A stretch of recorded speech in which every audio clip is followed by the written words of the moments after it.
Well, hello everybody and welcome back to the channel. I hope everyone is doing well and healthy. In today's video, we will continue documenting the production process of our rock ballad, and particularly we are going to take a look at the rhythm guitars coming up next after the intro.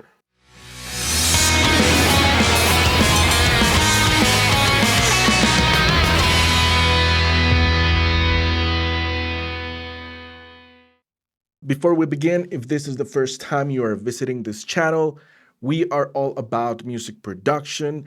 Here we will share with you tips, tricks, information, on everything that is going to help you make better songs. Currently, I am documenting the production process of a rock ballad from start to finish, and we are at the mixing stage. You can go ahead and click on the link that's above here and it will take you to the first video of the mixing series. And I have also documented the songwriting and recording process of this particular song. Please, if you haven't done so yet, don't forget to subscribe to the channel and activate the notifications so that you are aware every time we have new content on this channel. Now, without further ado, let's jump into Pro Tools and I will show you how the song is sounding so far. Okay, here in the session, this couple of tracks here are the ones, the rhythm guitars.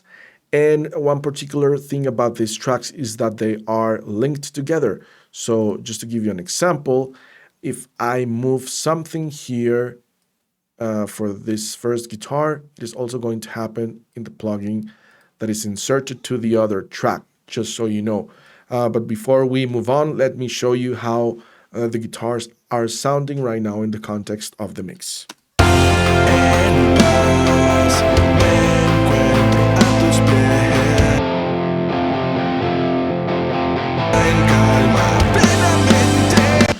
So I would say these are quite foamy and a little gritty guitars. They have a little bit of grit. And basically, the first thing that I'm going to show you is the EQ here with the SSL channel. I'm starting with a high pass and low pass filters as usual, just to take away unused frequencies, so to speak. And apart from that, what I have is just a little bump around 1.5K, just to make the guitars pop a little bit more in the mix. Check it out just to see. It is very subtle difference.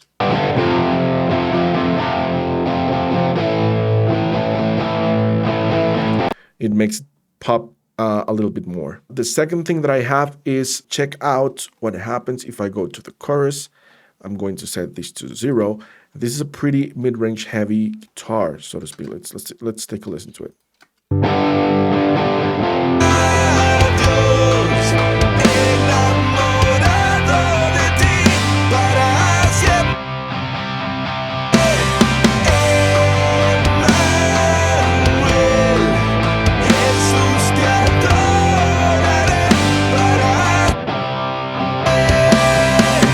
So if I take out, if I remove frequencies around 500 hertz, what I hear is that it gives a lot of room to the other instruments.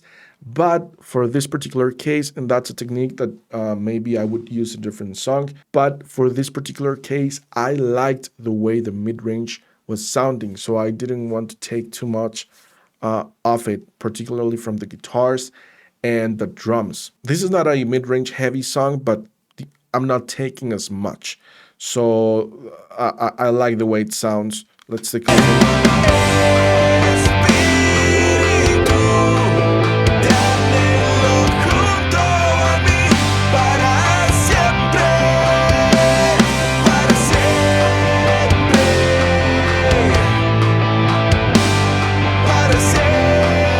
Yeah, so it is filling out that space with that mid-range sound of the guitar.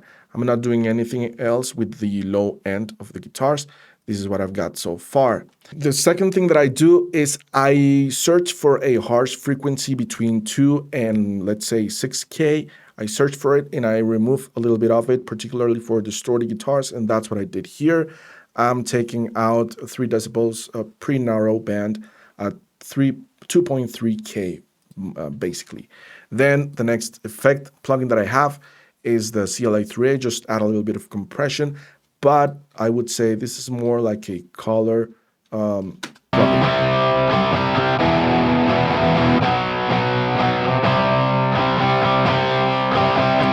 Notice also enhancing the attack of the guitars and coloring a little bit the guitars. And finally, I'm using the Decapitator harmonic distortion plugin.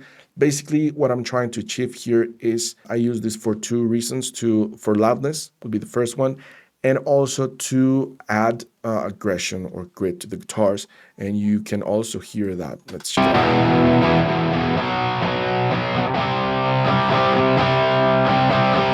It adds great aggression to the guitars. Let's hear that in the context of the mix.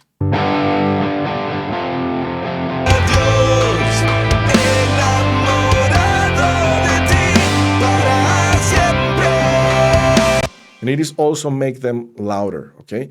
And the way I usually use this plugin is I add the amount of drive that I'm after, usually between 2 and 3 or less, and I choose the style. Now the tone will vary depending on the style, and sometimes some of these styles are more aggressive than others, and I usually use the tone as well. If it gets too bright, I will use the tone up here. In this case, it wasn't needed.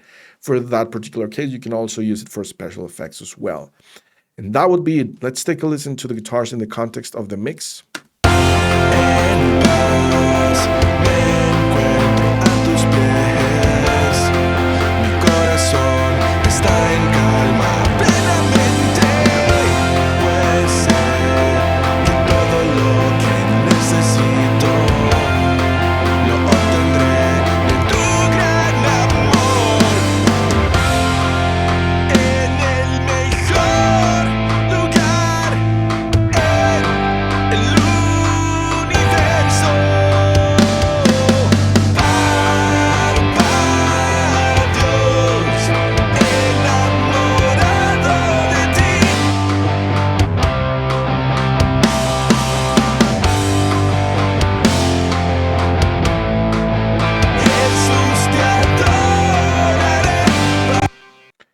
And that's it. That would be it.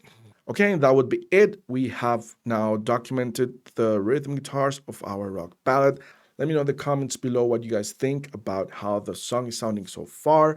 Also about the plugins, the effect chain that I'm using. We can all learn from each other. I can learn from your comments and other readers and subscribers as well. If you were able to learn something or take something that is going to help you make better songs, please don't forget to hit that like button. That way you will be supporting this channel and we continue making more videos like this. In the next video, we will continue documenting the production process of the rock ballad, and I'm going to show you the lead guitars. So stay tuned to the channel, don't miss it out, and I will see you guys in the next episode.